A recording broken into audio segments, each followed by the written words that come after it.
Welcome to AKC's Story Loom. Please don't forget to subscribe, share, and comment, and turn on your post notification button as your support means a whole lot to me. Now let's get right into the story.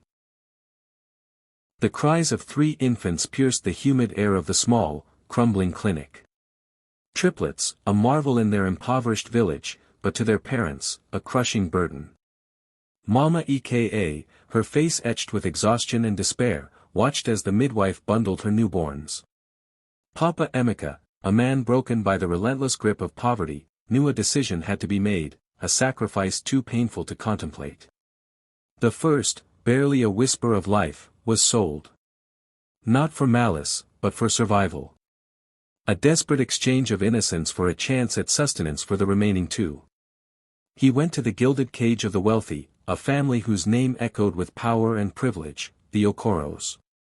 They named him Jide, showering him with a life of comfort and ambition, grooming him for a future in politics, a world far removed from the dust and hunger of his birth. The second, a feisty bundle of defiance, was entrusted to Mama Eka's aging mother, Grandma Ada.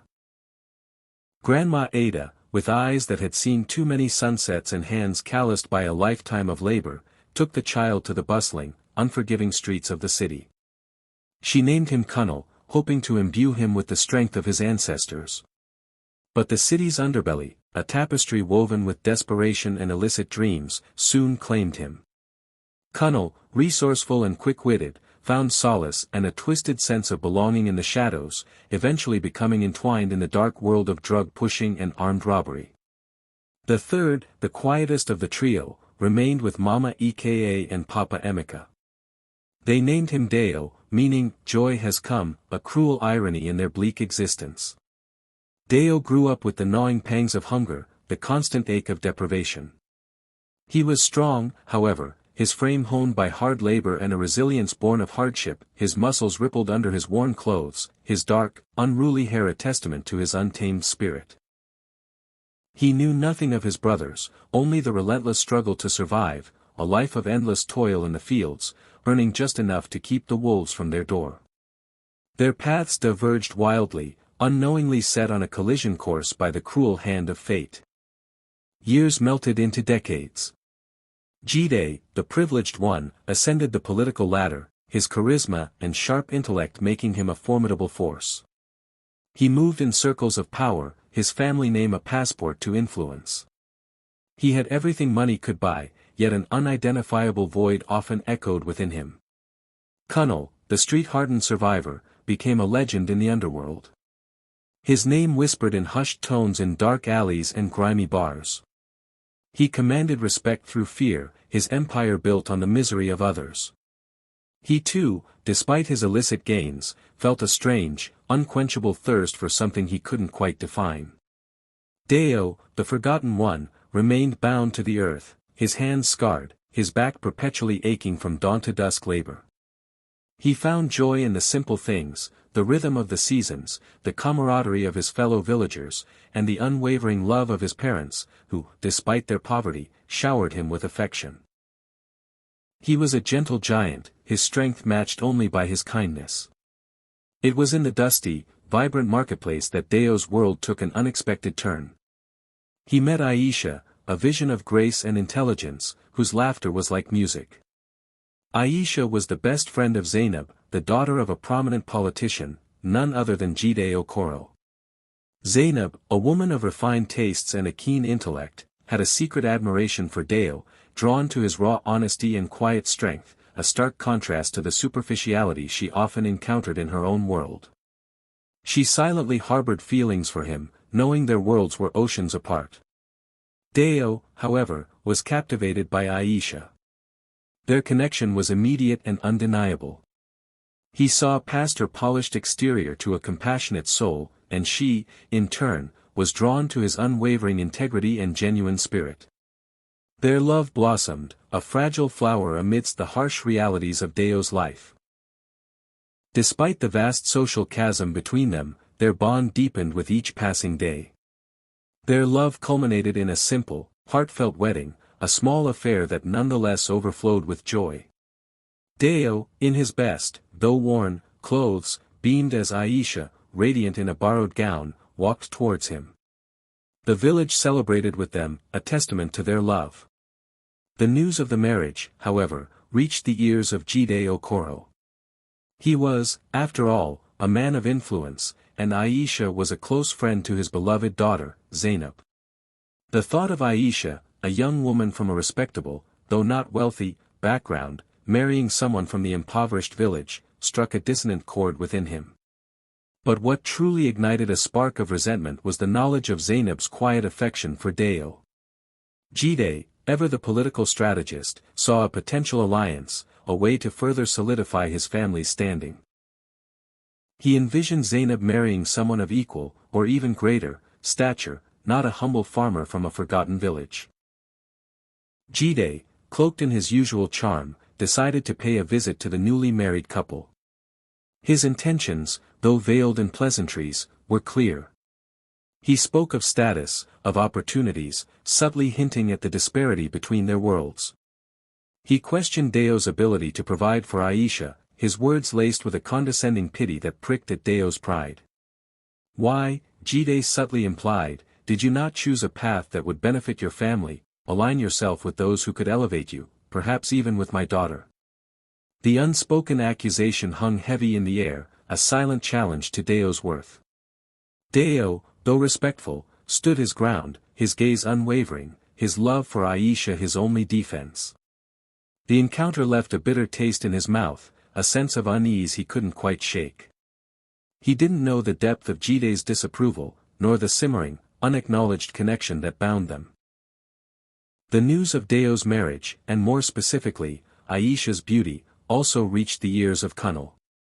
Life in the underworld had hardened Kunle, transforming any lingering tenderness into a ruthless pursuit of gratification. He was a man who took what he wanted, and the thought of such a woman being wasted on a poor farmer grated on him. He saw Aisha as another conquest, a prize to be won, a testament to his own power and desire. He began to stalk them, observing from the shadows, his eyes burning with a possessive hunger. One sweltering afternoon, as Dayo worked in his fields, Kunle brazenly approached Aisha. He cornered her, his words laced with crude propositions and thinly veiled threats. He boasted of his wealth, his influence, promising her a life of luxury she could only dream of.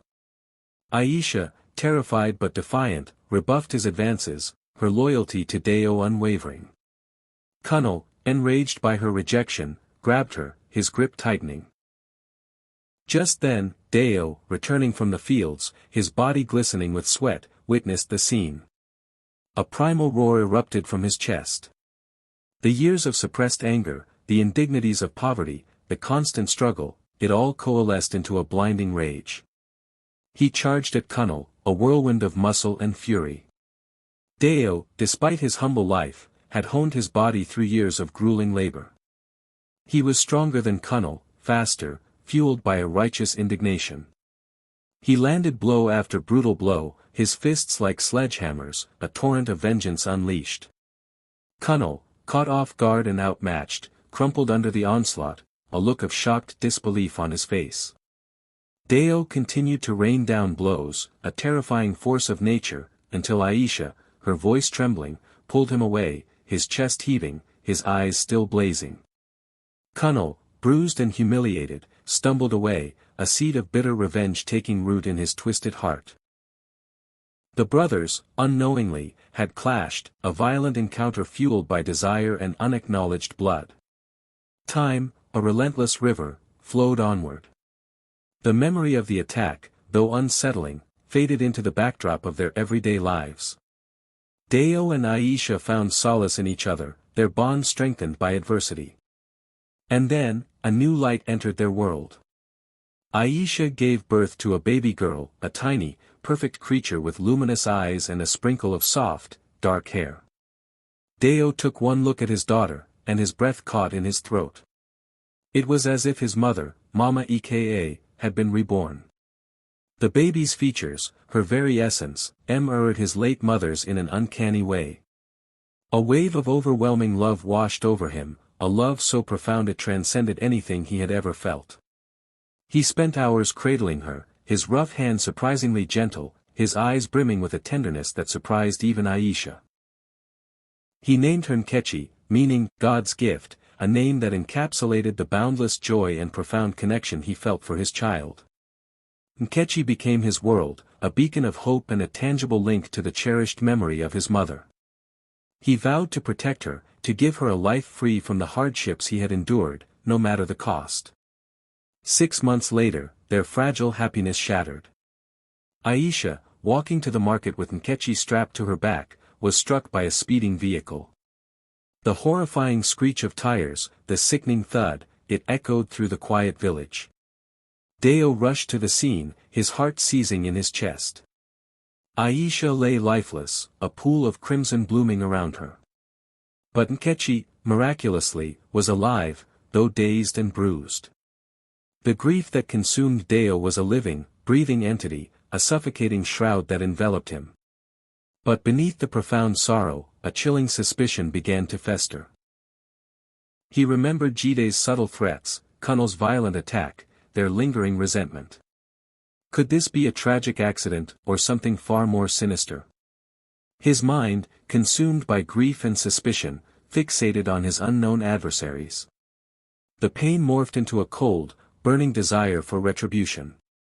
Driven by a grief-fueled fury and a conviction that his brothers were responsible, Dayo set out for the city, leaving Nkechi in the care of his heartbroken parents. His path was clear, his resolve unshakable. He found Jide Okoro at a political rally, surrounded by his sycophants, basking in the adoration of the crowd. Dayo, his eyes burning with a terrifying intensity, pushed through the throng, a man possessed. He confronted Jide, his voice low and guttural, accusing him of his wife's murder, the words a venomous whisper in the politician's ear. Jide, initially dismissive, then confused, and finally enraged by the public accusation, tried to brush him off. But Dayo, fueled by an almost supernatural strength, grabbed Jide, dragging him away from the stunned crowd, into a secluded alleyway. He seized Jide by the throat, his powerful hands closing like a vice. The politician gasped for air, his eyes wide with terror. "You took her from me." Dayo snarled, his voice raw with pain and vengeance.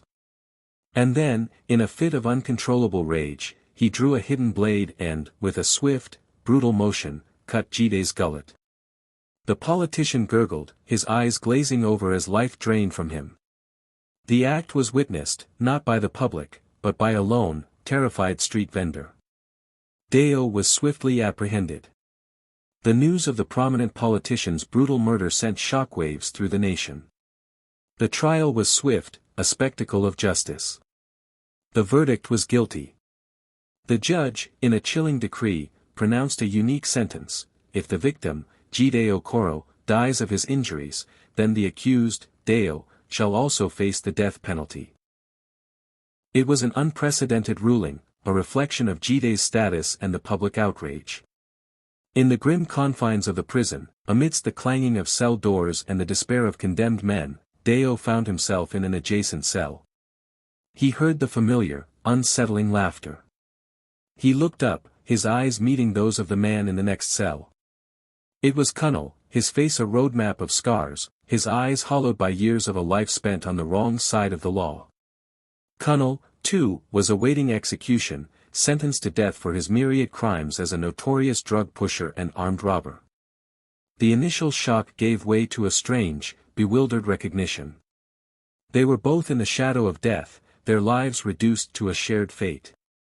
The animosity that had once raged between them was now overshadowed by a haunting silence, a shared understanding of their impending doom. In that desolate space, stripped of their past lives and their grievances, a fragile reconciliation began. They spoke, tentatively at first, then with a growing sense of shared history. They spoke of their childhoods, of their struggles, of the paths that had led them to this grim end. They knew not of their blood connection, but a strange, unspoken bond formed in the face of oblivion. 2 months crawled by. Then, a miracle of sorts. Their uncle Femi, Mama Eka's brother, a man who had left the country 40 years ago for greener pastures and was thought to be lost to them, returned home. He had finally amassed a small fortune and, yearning for his roots, came back to his village. He heard the whispers, the tragic tale of Dayo's arrest and the shocking murder of the politician. Heartbroken and confused, he rushed to the prison, determined to understand what had happened to his nephew. He arrived at the prison, a grizzled figure with kind eyes and a heavy heart. He was led to Dayo's cell. As he spoke to Dayo, his gaze drifted to the adjacent cell, to Kunle. Uncle Femi, his eyes suddenly widening, approached the bars. He saw it, a faded, almost imperceptible mark on Kunle's waist, a tiny, unique birthmark that ran in their family, one he remembered seeing on the triplets when they were born. A sudden, dizzying realization washed over him. He checked Dayo's waist, his heart pounding in his chest. There it was again, the same mark. "My God," he whispered, his voice trembling, "you are brothers. All of you. Triplets." He recounted the story of their birth, of the desperate decision to separate them, of the marks given to each at birth.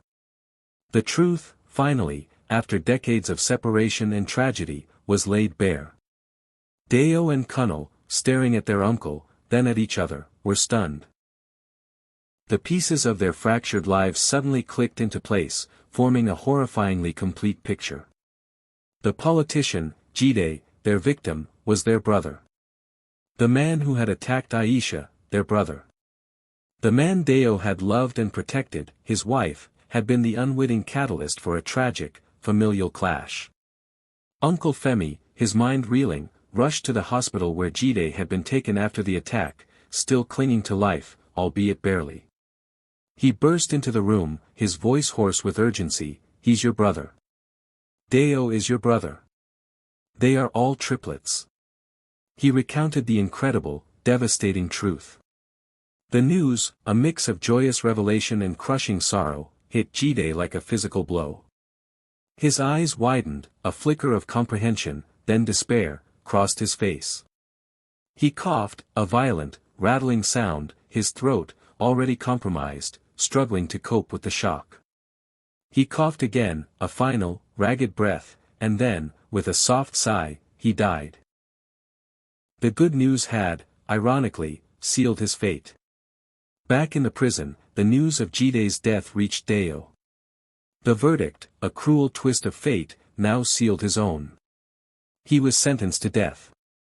Before his execution, a final, heart-wrenching visit was arranged. A small, solemn figure was led into the visiting room. It was Nkechi. She was 9 years old now, her eyes bright and inquisitive, a miniature replica of her late mother, and remarkably, her late grandmother. Dayo, his heart aching with both sorrow and a fierce love, knelt before her, his calloused hands gently touching her face. She was alive, the miracle of their life together, and he would never see her grow. And so, the threads of fate, so cruelly intertwined, finally unraveled. 3 brothers, separated at birth by poverty and desperation, were reunited in death, their lives a testament to the unpredictable, often brutal, hand of destiny. Jide, the politician, died by his brother's hand. Dayo, the poor but strong one, was executed for that act. Kunle, the drug pusher and armed robber, met his end on the gallows. 3 lives, extinguished, leaving behind only the echoing silence of what might have been, a poignant tale of love, loss, and the devastating power of unknown bonds. The dust settled, but the echoes of the triplets' tragic lives resonated through the village and beyond. Nkechi, now an orphan, was raised by her grieving grandparents, Mama Eka and Papa Emeka, who had buried 3 sons in all but name. They showered her with the love they had once poured into Dayo, a bittersweet reminder of their lost child. Nkechi grew up with stories of her kind, strong father, and of her beautiful, loving mother, but the darker truths of her uncle's lives were carefully shielded from her tender ears. Uncle Femi, burdened by the weight of the secret, stayed in the village, a silent guardian. He became a pillar of support for Mama Eka and Papa Emeka, his wealth now serving as a means to ease their twilight years and ensure Nkechi's future. He watched over Nkechi with a fierce protectiveness, seeing in her the innocence that had been stripped from his nephews. He made sure she received an education, something none of the brothers had truly experienced. He hoped that by investing in her future, he could somehow atone for the generational cycle of hardship and tragic secrets. As Nkechi blossomed into a bright and curious young woman, she began to notice the hushed whispers, the averted gazes when certain names were mentioned. She felt the weight of an untold history, a silent tension that hung in the air whenever the past was alluded to. Her grandparents, despite their love, carried a profound sorrow that she couldn't quite comprehend. Uncle Femi, though kind, often seemed lost in thought, a faraway look in his eyes. One evening, as the moon cast long shadows over the village, Nkechi, now on the cusp of adulthood, finally confronted her Uncle Femi. "Uncle," she began, her voice soft but firm, "there's a story, isn't there? About my father, and others. A story no one tells me." Uncle Femi looked at her, his heart heavy. He had always known this day would come. He saw in her eyes the same determination that had driven her father, Dayo, and perhaps, a flicker of the restless spirit that had consumed Kunle and the ambition that had defined Jide. He knew he couldn't keep the truth from her any longer. It was time for Nkechi to understand the complex, heartbreaking tapestry of her lineage. Uncle Femi began to speak, his voice low and solemn, unraveling the story of the triplets' birth, their forced separation, and the divergent paths their lives had taken. He spoke of Jide, the politician, raised in luxury, yet unknowingly connected by blood to the very people he sought to distance himself from. He described Kunle, the street-hardened survivor, his choices born of desperation and the harsh realities of the city's underbelly. And he spoke of Dayo, Nkechi's father, the gentle giant, whose strength and love were ultimately consumed by grief and a tragic misunderstanding. He detailed the fateful encounter between Dayo and Aisha, the blossoming of their love, and the quiet jealousy that had sparked in Jide's heart. He recounted Kunle's brutal attack on Aisha and Dayo's powerful, vengeful response. Nkechi listened, her eyes wide with a mixture of horror and fascination, as her uncle revealed the truth of the incident that had led to her mother's death. "It was an accident, Nkechi," Uncle Femi explained, his voice thick with emotion. "The driver was intoxicated, but the timing, the sequence of events, it was a cruel coincidence that linked it to the conflict between your father and his brothers. Your father, in his grief, believed it was an act of vengeance." He then described the confrontation between Dayo and Jide, the desperate act that had led to Jide's death, and Dayo's subsequent arrest. Nkechi gasped as she heard of her father's verdict: if Jide dies, Dayo dies too. The injustice of it all, the tragic irony, weighed heavily on her young heart. Finally, he spoke of the prison, the unexpected reunion of Dayo and Kunle, and his own discovery of their shared birthmark, the undeniable proof of their brotherhood. He revealed how the revelation of their connection had led to Jide's ultimate demise in the hospital, his fragile heart unable to withstand the shock of the truth. Nkechi sat in silence for a long time, processing the weight of her family's history. The story was a whirlwind of love, betrayal, vengeance, and a profound, agonizing miscommunication. She felt a deep sadness for her father, for his unacknowledged brothers, and for the life that had been denied to all of them. Yet, amidst the sorrow, a new understanding began to dawn. She wasn't just Nkechi, the orphan from a poor village. She was the daughter of Dayo, the grandniece of Uncle Femi, and the last living link to a complex, tragic, and ultimately unbreakable bloodline. As years passed, Nkechi became a respected lawyer, known for her sharp mind and unwavering integrity. She often thought of her father, of the strength he possessed, and of the love he had for her mother. She thought of Jide, the politician, and wondered what he could have achieved had his life not been cut short by a familial misunderstanding. And she thought of Kunle, the product of the streets, and wondered what path he might have taken had he been given a different chance. Nkechi's work extended beyond the courtroom. She became an advocate for social justice, establishing a foundation in her family's name, dedicated to helping vulnerable children and empowering communities. She believed that by addressing the root causes of poverty and desperation, she could prevent other families from being torn apart by circumstances similar to her own. Her story, though never fully publicized, became a quiet legend in her community. People spoke of the lawyer who emerged from hardship, who carried the weight of a complex past with grace and determination. She was a testament to resilience, a living embodiment of the idea that even from the deepest tragedies, something good could emerge. One day, while working on a pro bono case for a young man accused of a petty crime, Kechi heard a familiar name mentioned in passing, a distant relative of Zainab, Jide's daughter. Zainab herself, now a respected leader in her own right, had continued her father's legacy in a more ethical, community-focused way, having also been deeply affected by the family tragedy.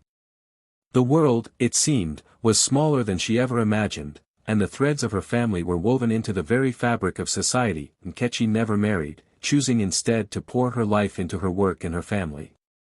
She took care of her aging grandparents until their peaceful passing, ensuring they lived out their days with comfort and dignity. Uncle Femi lived a long life, witnessing Nkechi's quiet triumph, his heart filled with a profound sense of peace knowing that the family's legacy, though born of tragedy, had found its redemption in Nkechi. Years turned into decades. Nkechi, now an elder stateswoman in her field, had touched countless lives. Her foundation thrived, providing education, healthcare, and opportunities to generations of children who, like her, might otherwise have been swallowed by the harsh realities of their circumstances. She often visited her family's graves, a quiet ritual of remembrance and gratitude. She spoke to them, her voice a soft murmur in the wind, sharing the stories of her triumphs, her struggles, and the lives she had helped to change. She taught the children of her village, and later, the young people who came through her foundation, about the importance of knowing their history, of understanding the complex forces that shape human lives. She never romanticized the past, but she also never shied away from its lessons. She taught them about empathy, about forgiveness, and about the power of choice. She emphasized that while circumstances could dictate a beginning, they did not have to define an end. Nkechi had created a legacy, not of tragedy or vengeance, but of healing and hope. She had transformed the sorrow of her family's past into a catalyst for positive change, proving that even from the most broken of beginnings, a beautiful and impactful future could be forged. The story of the triplets, once a tale of sorrow and loss, became, through Nkechi's life, a testament to the enduring power of the human spirit to find meaning and purpose, even in the darkest of shadows. Her life was the dawn that followed the long, tragic night, a new chapter in the ongoing story of their interwoven destinies. Nkechi reached the twilight of her own life, surrounded by the love and respect of a grateful community. Her hair, once dark, was now a soft silver, and her eyes, though still sharp, held the wisdom of a life well lived. She often sat on her porch, overlooking the village, remembering the whispers and the secrets that had shaped her early years. She thought of her father, Dayo, whose immense strength and capacity for love were ultimately twisted by an unbearable loss. She thought of Jide, the politician, whose ambition was ironically extinguished by the very bloodline he had unknowingly denied. And she thought of Kunle, the shadow dweller, whose life, though fraught with darkness, ended with a brief, poignant reconciliation with his unknown brother. She understood that their story was not just a personal tragedy, but a reflection of the larger human condition, the impact of poverty, the allure of power, the destructive nature of secrets, and the enduring, often complicated, bonds of family. Their lives were a stark reminder that circumstances could forge wildly different paths, yet the essence of blood and shared origin could, in the end, draw them back together, for better or for worse. Nkechi had ensured that the painful lessons of her family's past were not forgotten, but transformed. She had not only survived the ripples of their fate but had actively steered the current towards a brighter future for others. Her legacy was not merely the institutions she built or the laws she influenced, but the intangible spirit of resilience, compassion, and the pursuit of justice that she instilled in countless lives. And so, the tale of the triplets, born into separation and reunited in sorrow, became a foundational myth for the village. It was a story told and retold, not to dwell on the tragedy, but to inspire. It became a reminder that even when life deals the cruelest hand, there is always the potential for transformation, for understanding, and for the creation of a different, more hopeful legacy. Nkechi was that hope, the quiet, powerful answer to a question that had remained unanswered for generations: could the fractured threads of fate ever truly be rewoven? Through her, they finally were. We've come to the end of the story. What did you learn? Please kindly drop your thought and lesson in the comments section, and please don't forget to subscribe, share and comment. Thank you and God bless you.